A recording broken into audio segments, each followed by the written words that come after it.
Hello à toutes, bienvenue dans notre live dans le cadre de notre événement Femmes et Liberté.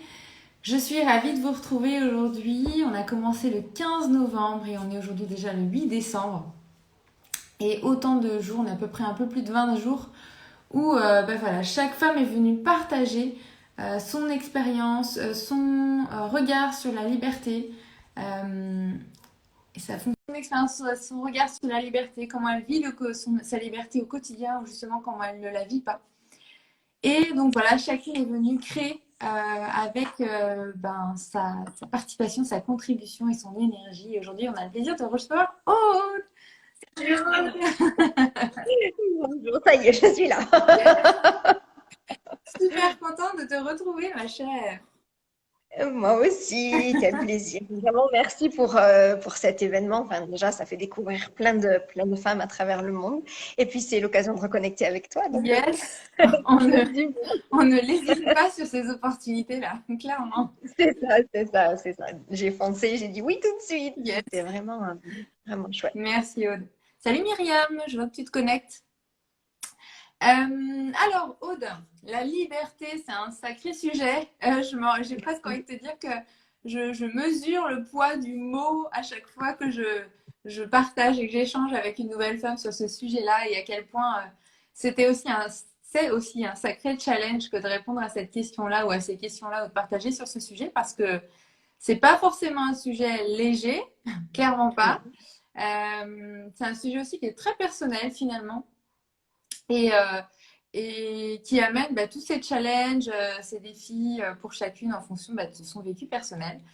Alors j'ai envie de te dire déjà de nous parler un peu de toi pour celles qui ne te connaissent pas et puis ben, comment toi tu as déjà envie de le décrire ce mot de liberté pour toi, déjà pour commencer. Enfin, écoute, merci. Alors oui, je pense que dans ce que tu dis, que chacun, voilà, on a notre propre définition, notre propre appréhension de la liberté. C'est en ça que c'est beau, le fait que tu nous fasses parler chacune, parce que on vit chacune différemment cette notion de liberté. Ouais. Et, euh, et j'ai vu des témoignages magnifiques. Je me sens presque un peu toute nue là, de venir avec pas grand-chose là. Euh, mais si tu veux bien, enfin, ce qui m'a touchée, c'est une citation de Nelson Mandela, Ouais.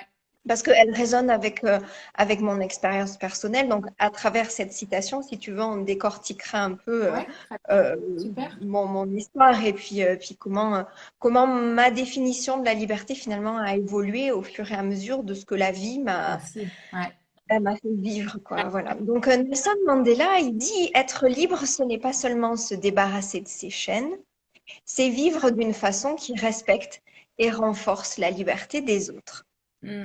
Et cette phrase me touche beaucoup. Enfin, bon, il y a deux parties. Il y a d'abord se libérer de ses chaînes, et puis après, une fois qu'on est libéré, jusqu'où va notre liberté? Clairement. Et ça fait vraiment écho avec tout mon cheminement. Hmm. Donc, si tu es d'accord, bah, je vais reprendre les chaînes que j'ai lues, Yes. comment je m'en suis un peu débarrassée, enfin, comment, en tout cas, j'en ai eu conscience. Ouais. Et puis après, quelles limites j'ai essayé de leur mettre Ouais. aussi, Ouais.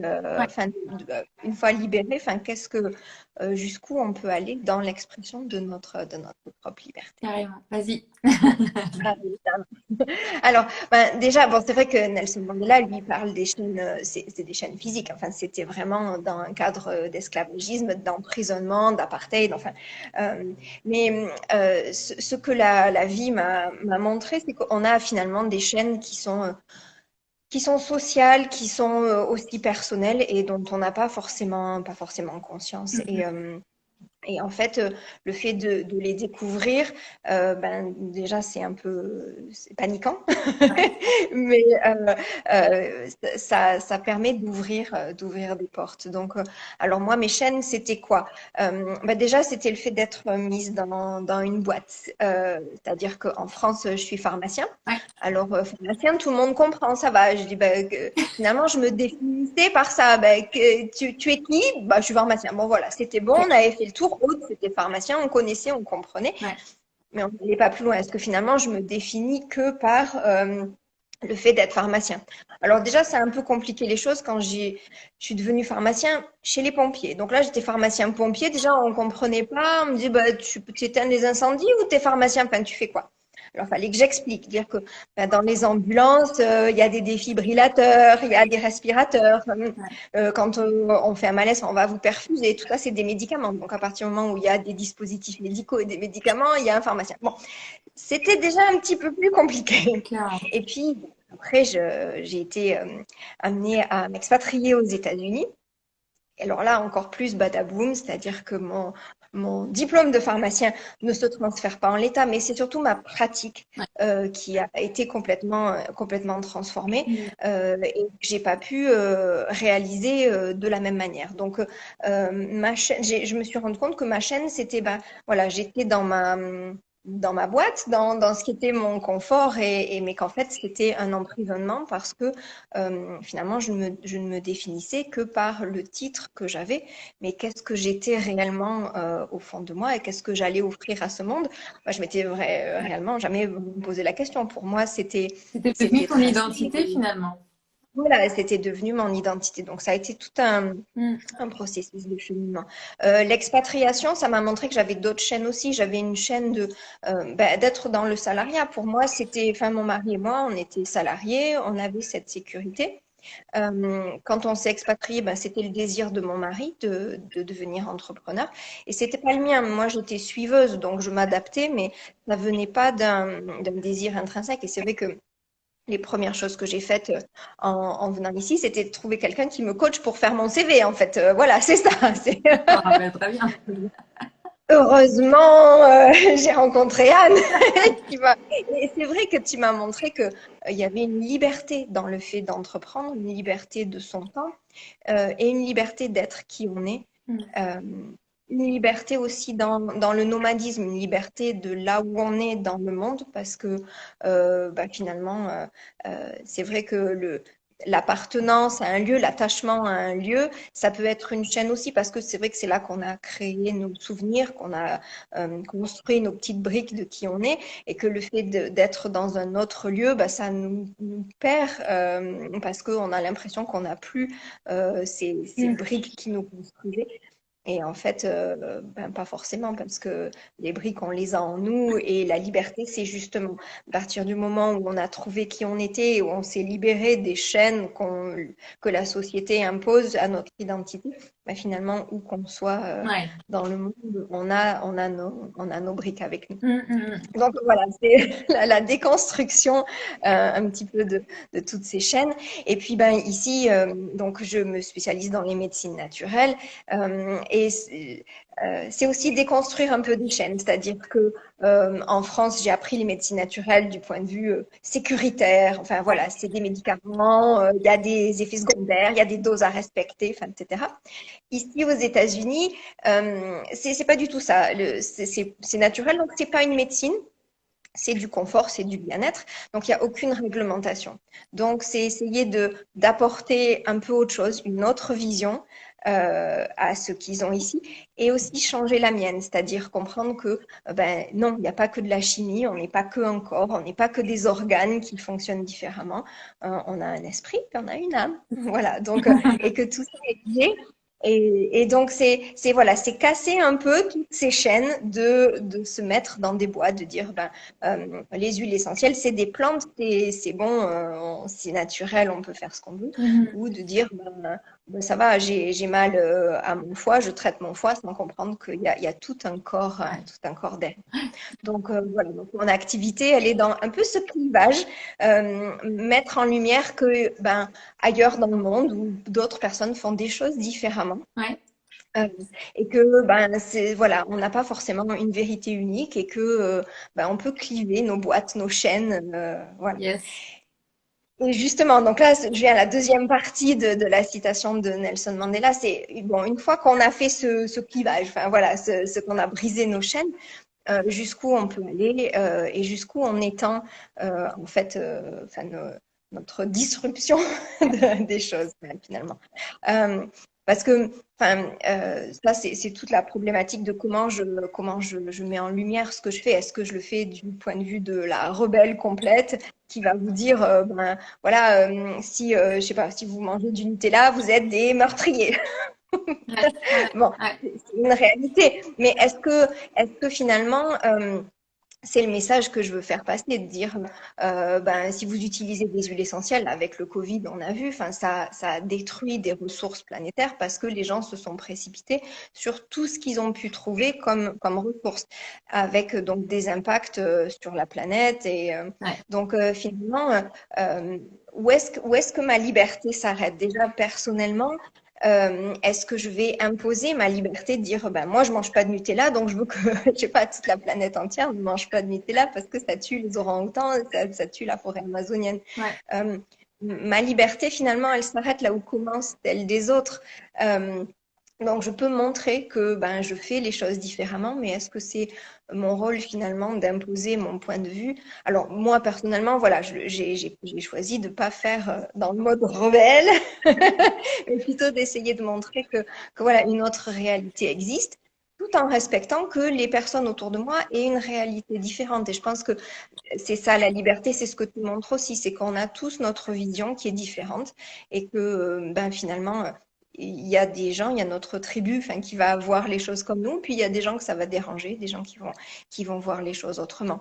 Et ma liberté aussi, elle s'arrête, ben, je pense aussi là où la planète va en souffrir, c'est-à-dire que je travaille sur Ouais. du matériel botanique, oui, mais en même temps, il faut que j'arrive à rendre à la planète ce qu'elle m'a donné, parce que oui, je ponctionne ses ressources, mais ma liberté s'arrête là où je commence à détruire la liberté de la planète ou des écosystèmes ou des êtres vivants qui sont Ouais. autour de moi aussi. Ouais. Ouais. Voilà. Je vois beaucoup de, je vois beaucoup de et dans ce que tu dis, tu vois, dans le sens où on n'est pas dans un choix ou un autre, mais justement, c'est peut-être même créer du lien et ouvrir une conversation, ouvrir une question, ouvrir un échange autour de ce thème-là et de se dire, en fait, ben, on peut peut-être commencer par manger du Nutella et puis ajouter des petits compléments ou en tout cas se soigner naturellement, tu vois, vraiment toujours être dans cette démarche de en tout cas, ce que je comprends, c'est aussi finalement comment chaque jour, peut-être dans mon quotidien, j'avance même d'un millimètre, tu vois, sur cette notion de liberté. Euh, Ma liberté, mais aussi celle peut-être de la planète et celle de l'autre.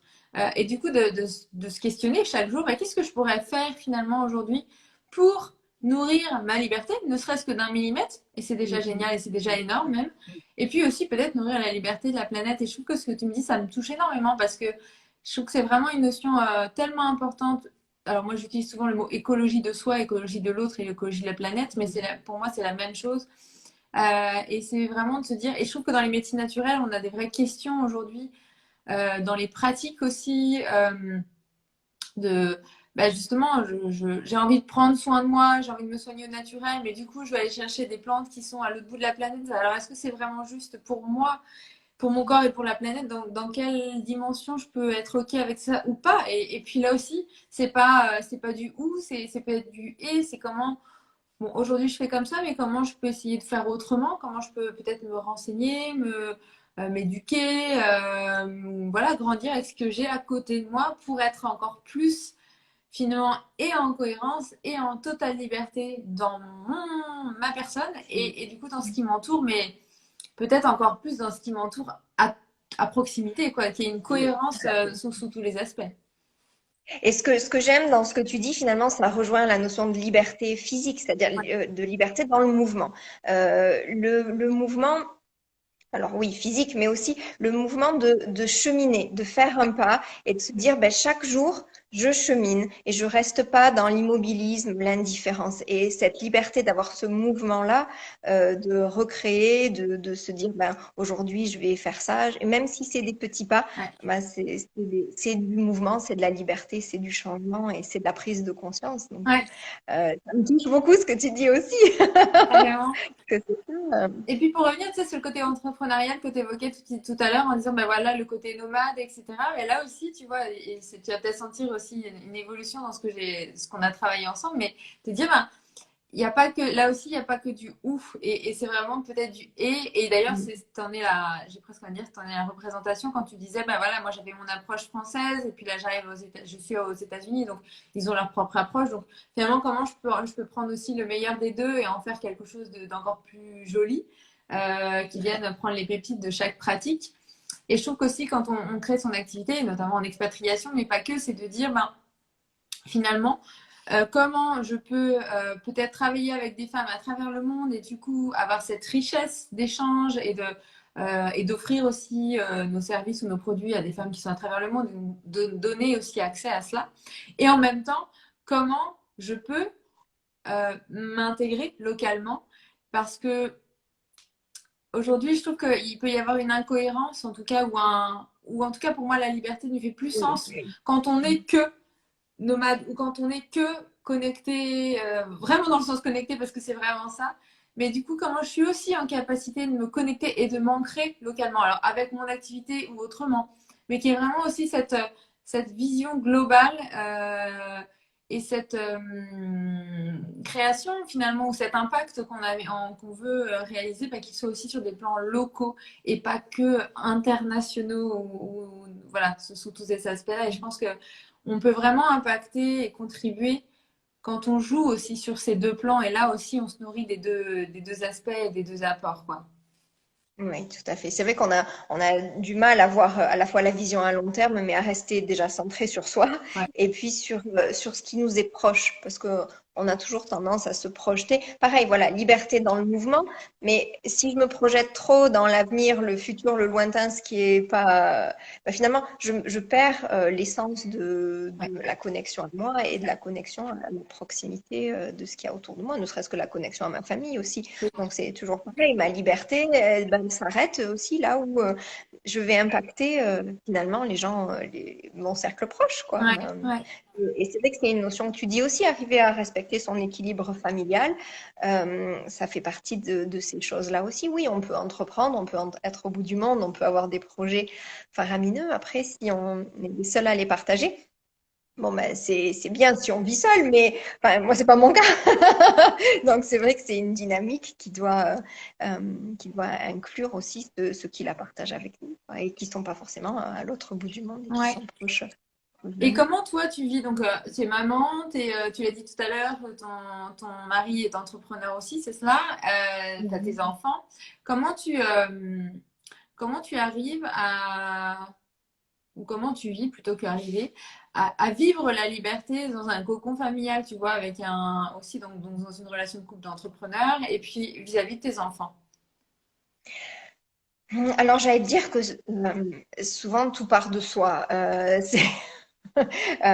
On va se dire, je veux protéger mes enfants, je fais mes enfants. Ben, non, il faut ramener à soi. Je pense que si tu es aligné avec soi, avec ses valeurs, pardon, il y a du bruit chez moi. Si tu es aligné avec ce que je suis, déjà, ça simplifie les choses. Donc, ça part de moi. Alors, il y a un travail de recentrage, de méditation. Enfin, voilà, ça, c'est vrai que c'est tout un travail personnel. Et puis après, bah, c'est beaucoup de l'organisation, c'est-à-dire qu'il y a un temps pour chaque chose. Il y a les jours où je suis là pour l'entreprise familiale avec mon mari, il y a les moments où je suis pour mes enfants et les moments où je suis bah, pour mon activité personnelle. Mm. Et c'est vrai que c'est un peu l'étanchéité de ces compartiments-là qui garde aussi la structure parce que Ouais. c'est facile de se dire, bah, tiens, là j'ai 5 minutes, je vais vite aller poster, machin, alors que c'est du temps avec les enfants. Ouais. Et c'est vrai que ça paraît de dire, bah, tiens, c'est facile, je vais faire ça, ça me permet d'être dans le faire. Mais je trouve que, enfin, pour moi en tout cas, hein, c'est délétère sur la qualité du moment où j'aurais dû être avec les enfants, qui est un peu entaché. Donc, parce que justement, je prends cette liberté d'être ailleurs mais ça en enlève un peu à la liberté de mes enfants. Donc voilà, c'est ce jonglage entre ben voilà où je m'arrête et alors j'y arrive pas parfaitement. Hein. Je te cache pas qu'il y a des jours où c'est le cacafouille, Ouais, hein, ouais, vraiment. ouais, vraiment. C'est un C'est apprentissage quotidien. c'est ça, voilà. C'est le mouvement. Mais c'est vraiment du coup d'être, pour toi, c'est vraiment cette notion d'être pleinement là dans chaque compartiment, entre guillemets, c'est vraiment ça pour toi la clé? Oui, c'est ça, c'est ça. C'est être dans le moment présent, dans ce que je fais, qui est, voilà, qui peut être très varié, le rôle de maman, le rôle de Ok. co-entrepreneur épouse, et puis le rôle d'être là à fond dans mon activité. Et j'essaie de pas en démordre parce que ça me permet d'être en pleine conscience dans ce que je fais. Et par rapport au fait de ne pas vivre dans ton pays natal, du coup, comment tu le... Est-ce que ça t'a challengé sur un plan de liberté, ça? Et comment tu l'as dépassé, si tu l'as dépassé? Et ouais, comment c'est venu te challenger tout ça?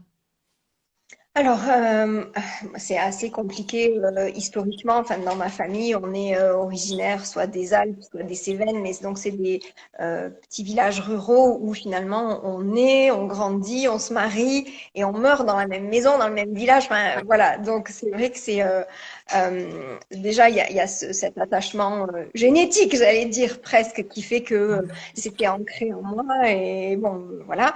Il y a l'attachement à la nature aussi. Enfin, c'est des paysages, que ce soit voilà, la Provence, les Alpes, les Cévennes. Enfin, pour moi qui me nourrit de nature, enfin, c'est vraiment euh, quelque chose qui me manque. Enfin, surtout qu'en plus, là, je suis en Arizona, qui est un désert. Ouais, ouais. Donc, des cactus. Enfin, voilà. Donc, c'est une nature qui est complètement différente. Et c'est vrai qu'au départ, je la trouvais complètement hostile. C'était, il y a que des piquants, ça me, c'est répulsif. Hein, voilà. Et ça a été tout un cheminement de dire que, enfin, ça aussi, finalement, c'était mes chaînes de me dire que je ne pouvais être heureuse que dans un lieu, dans un environnement précis. Alors, oui, il y a toujours le manque. Mais à partir du moment où j'ai mes briques en moi et ma construction et les ressources en moi, finalement, je peux être n'importe où. Et les souvenirs, je vais les construire n'importe où que je sois. Il y aura toujours le manque, mais finalement, c'est des chaînes de se dire que ben, on est fait que pour vivre à un endroit et ça nous empêche de voir la beauté de là où on est ou la beauté des gens qu'il y a, parce que on peut se dire, bah, il y a plein de clichés américains. Je suis arrivée à l'ère Trump aussi, donc j'en ai entendu plein Ouais, de choses sur, j'imagine. voilà. Donc on peut s'arrêter à ça, surtout que voilà, l'Arizona, c'est un État très conservateur avec le port d'armes et des pro-Trump partout. Enfin voilà. Donc on peut s'arrêter à ça ou se dire, ben non, je vais aller plus loin et je vais comprendre l'autre et aller vers l'autre et comprendre d'où ça vient et se dire qu'il y a de la beauté finalement Mm. où qu'on soit et de la beauté dans chacun, même si on partage pas tout leur point de vue et ni tous les aspects de leur vie. Enfin, Ouais, tout à fait. voilà. Donc ça a été un cheminement à coups de pied aux fesses quand même. Oui, et puis c'est Mais aussi bon. de se dire, finalement, enfin, dans ma liberté, qu'est-ce que je suis prête à accepter et qu'est-ce que je ne suis pas prête à accepter. On évoquait cela avec Virginie l'autre jour, de dire, finalement, ben, j'arrive dans un pays tel que je suis, en tout cas tel que je suis née quand c'est la première expatriation. Et donc, comment je fais, en fait? Et donc, ça, c'est vrai, on est dans deux pays, mais ça peut être vrai même au sein même de la France, hein. Mais de se dire, et comment je fais pour me réinventer? Qu'est-ce que j'accepte? Qu'est-ce que je ne, voilà, qu'est-ce qui est pour moi une limite? Et là, du coup, c'est pas du tout acceptable. Et comment je fais, en fait, pour vivre dans ce nouvel espace en recréant finalement ma propre liberté dans tout cela. Et ce que j'ai comme souvenir aussi quand on avait échangé il y a quelques temps maintenant, c'était à quel point tu avais réussi aussi à connecter avec à créer du lien et à connecter avec des personnes localement qui du coup étaient dans une même énergie que la tienne et dans les mêmes aspirations, je dirais, dans des valeurs similaires. Et je crois que c'est peut-être ça la clé de la liberté, c'est finalement de réussir à, quand on parlait de l'autre, finalement, j'ai presque envie de dire que la liberté de soi à soi, ça va avoir une importance. Et là où elle est vraiment magique et magnifique, c'est quand on est connecté à l'autre. Et donc, c'est là où on arrive facilement à dépasser ces challenges, ces chaînes, comme tu dis, ces blocages, et à recréer et à co-créer, même, je dirais, une liberté parce qu'on est avec l'autre, parce qu'on a voilà, des aspirations, des ambitions, des capacités forcément qui sont démultipliées parce qu'on a deux énergies au lieu d'une. Et là, on a cette capacité à aller créer, je sais pas moi, des projets, des idées, des événements, des rencontres, des échanges tout simplement, même hein, autour d'un café.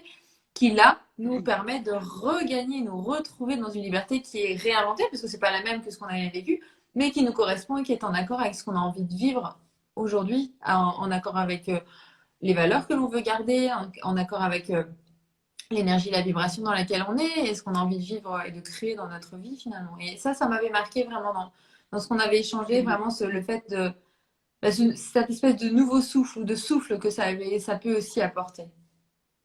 C'est ça, puis c'est en fait l'autre va t'apporter aussi en fonction de la culture qu'il a et des expériences qu'il a et ça, pareil, ça va faire un peu toujours ce clivage de dire ben mon mode de pensée il est pas unique, enfin il me correspond à un moment mais il est donné à évoluer. C'est pareil la liberté dans le mouvement, dans l'évolution. Euh, et puis l'autre, enfin tout bêtement va apporter des petites choses. Enfin, je vais prendre un exemple qui semble complètement terre à terre. Mais par exemple, ici, on ne recycle pas les piles.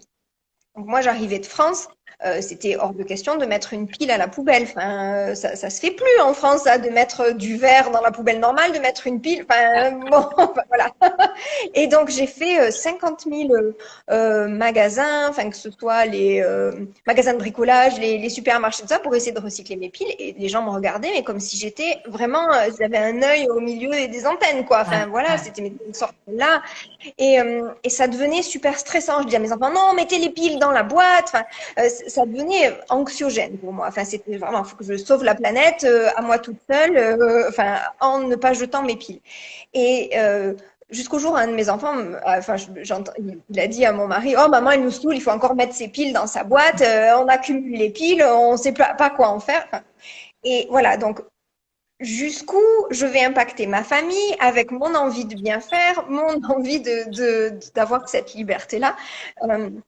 Jusqu'au jour où ben, quelqu'un m'a dit, mais moi je sais où est-ce qu'on fait recycler les piles, tu me les donnes, je prends ton carton, je m'en occupe. Yes. Il a fallu, voilà, qu'il y ait quelqu'un de la tribu qui comprenne mon cheminement et qui finalement m'enlève ce fardeau-là. Donc, est-ce que ma liberté, je m'ajoute pas des fardeaux parce que dans ma conquête de vouloir sauver la planète, est-ce que je m'ajoute pas des fardeaux qui vont impacter ma famille finalement, impacter le regard des autres sur moi? Bon, voilà, quand au bout de 10 fois qu'on se fait traiter de folle parce qu'on cherche à recycler nos piles, c'est dur pour l'ego quand même. Mais je vous jure que dans les autres pays, ça se fait. Hein. Bah, c'est C'est ça, c'est ça. Donc voilà, enfin, c'est des moments de réalisation, de se dire, ben voilà, pareil, je suis en évolution constante parce que Ouais. euh, jusqu'où va ma liberté voilà, et Et, jusqu'où je ouais, et comme quoi on a finalement. chacun nos perceptions et des choses qui nous semblent pour nous d'une évidence, voire une vérité absolue, ben finalement quand on rencontre d'autres personnes fortement du coup éloignées, alors c'est vrai que plus on est dans des changements de pays, plus les clivages sont encore plus francs en fait et plus visibles, mais à quel point du coup ça nous questionne en fait de se dire ben, ce que j'ai toujours cru comme une évidence, voire une vérité absolue, mais finalement, ça n'est peut-être pas tant que ça. C'est ça. Et ouais, c'est Et vrai c'est que toujours pareil, comment je fais changer les points de vue? Et bon, ce que je te disais, moi, voilà, j'ai pas choisi le point de vue du rebelle en me disant, vous êtes des psychopathes absolus en ne pas recyclant vos piles. Comment est-ce que je peux montrer ça pour que finalement ça atteigne le plus grand nombre et que ma vérité finalement ne soit pas imposée aux autres comme quelque chose qui n'est pas naturel? Comment est-ce que je peux faire passer ce message dans ma liberté en respectant la leur, quoi. Donc carrément. c'était Et ça me fait penser à l'expérience que j'avais vécue à Singapour où quand j'étais arrivée, j'avais enchaîné des rendez-vous réseau pour, voilà, pour recréer mon réseau, puis faire des connaissances, etc. Et puis au bout d'un moment, j'étais un petit peu à bout de souffle et je m'étais dit, mais je les avais tous trouvés hyper intéressants et en même temps pas assez en accord avec ce que moi j'avais envie de vivre en fait en termes de relations humaines. Et je m'étais dit, bah, finalement, au lieu de râler, de dire bah, ah non, ça ne me correspond pas, etc. Et comment je peux faire bah, finalement, c'est là où j'ai décidé de recréer un groupe de femmes où on s'est vu tous les mois, on a partagé, puis on était 200 membres au bout de 2 ans. Donc finalement, c'est là où je me suis dit, bah, oui, bah, là, j'ai pris la liberté de me dire, ce que je vis ne me correspond pas aujourd'hui, comment je peux créer ou co-créer euh, une nouvelle façon de faire, une nouvelle façon de vivre le réseau, qui souvent peut être assez comment dire, formatées, tu vois, avec des choses qui sont pas forcément très humaines ou accueillantes ou très masculins dans la façon de faire, en Oui. tout cas, clairement. En tout cas, dans les réseaux business notamment. Et là, bah, voilà, on a amené une autre touche avec du coup bah, des femmes qui venaient bah, toutes chercher la même chose finalement. Elles se retrouvaient toutes et il y avait du coup des connexions très très rapides qui se faisaient parce qu'il y avait une recherche commune en fait d'un environnement, d'une ambiance, d'une atmosphère, de relations de ce type-là, des relations authentiques finalement.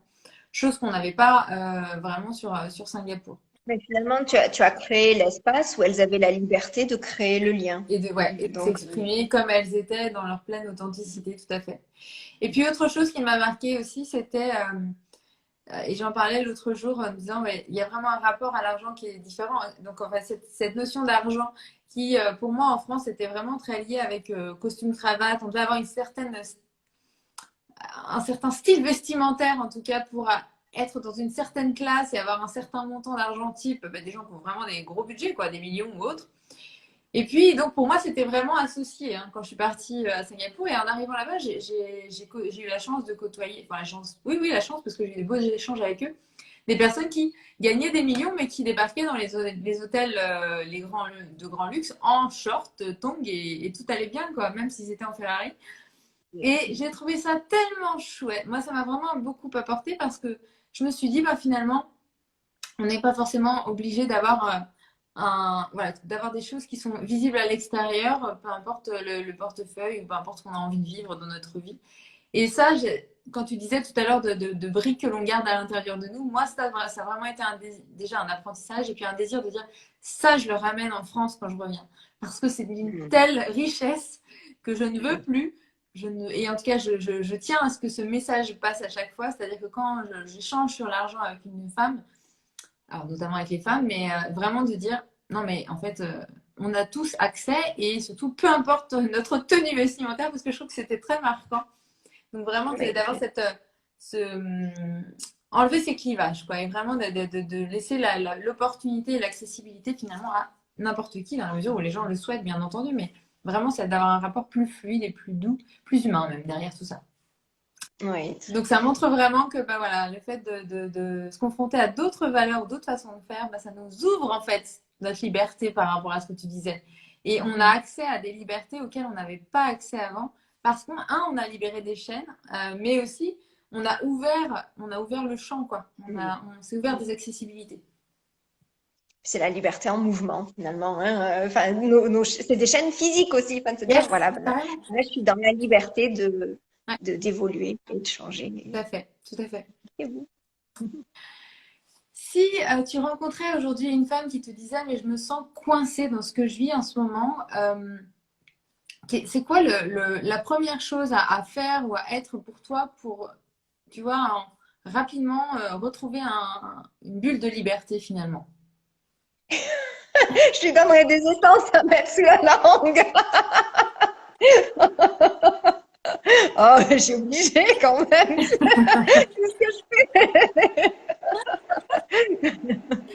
Non, vous savez que la liberté, pour moi, ça passe beaucoup par ça. C'est-à-dire que trouver une plante, enfin, ou une ressource naturelle qui va, j'allais pas dire faire le travail à ma place, mais qui va m'aider dans mon cheminement intérieur et qui va décrasser Mm. ces barrières, ces chaînes, ces blocages qu'on a et qui sont pas forcément conscients.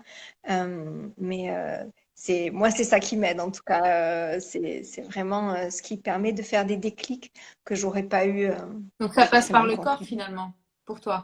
Oui, oui, oui. Parce qu'encore une fois, hein, tout est lié et notre corps exprime les choses qui sont pas nettoyées ou qui sont pas processées mentalement. Donc, c'est à partir du moment où on peut accepter, comprendre, ben, on arrive à s'ouvrir Mm. sur d'autres possibilités. Donc, Et c'est donc vrai que voilà, je donne. c'est souvent le premier messager, même avant qu'on ait conscience de choses, on a souvent, je sais pas moi, une douleur ou voilà, C'est une maladie un qui arrive. signal Ah, d'alerte quelque j'ai pas part. dû, Voilà. j'ai pas dû bien écouter, ou j'ai pas du tout capté encore. Il y avait un post Facebook qui disait écoutez les murmures de votre corps, ça vaudra mieux que de les écouter tout de suite plutôt que enfin c'était en anglais, j'ai du mal à le traduire, mais Ouais. plutôt que de l'entendre hurler quoi, enfin d'en Ouais. arriver au hurlement. Donc trouvé ça assez chouette, quoi. C'est un peu vrai avec les enfants, c'est un peu pareil pour les deux finalement. C'est ça, tout à fait. Ça marche. Bah écoute, je te remercie Aude, pour cet échange et ce partage. Je crois que vraiment, s'il y a des... Ouais, ce que je retiens, c'est vraiment cette notion et, comme je te disais, de lien entre les deux. Et puis vraiment, je crois aussi de comment on se libère et du coup, comment on gagne de l'espace en liberté, comme on l'a dit. Et puis aussi, peut-être le plus important, c'est comment on peut se relier à l'autre pour gagner en liberté et recréer notre liberté ou co-créer notre liberté avec l'autre.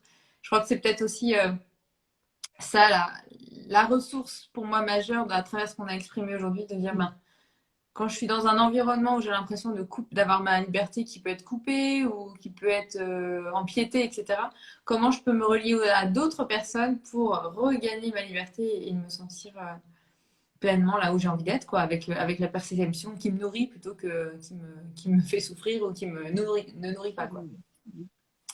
Tout à fait. Je te remercie Merci, Aude, Anne. pour cet échange et puis je te souhaite une très belle journée. Et puis pour toutes celles qui étaient là, ben, n'hésitez pas à partager ce qu'est pour vous la liberté, comment vous la vivez, quels sont peut-être aussi les challenges. Puis on n'hésitera pas à vous répondre également dans les commentaires. Belle journée à toutes. À bientôt Aude. À bientôt.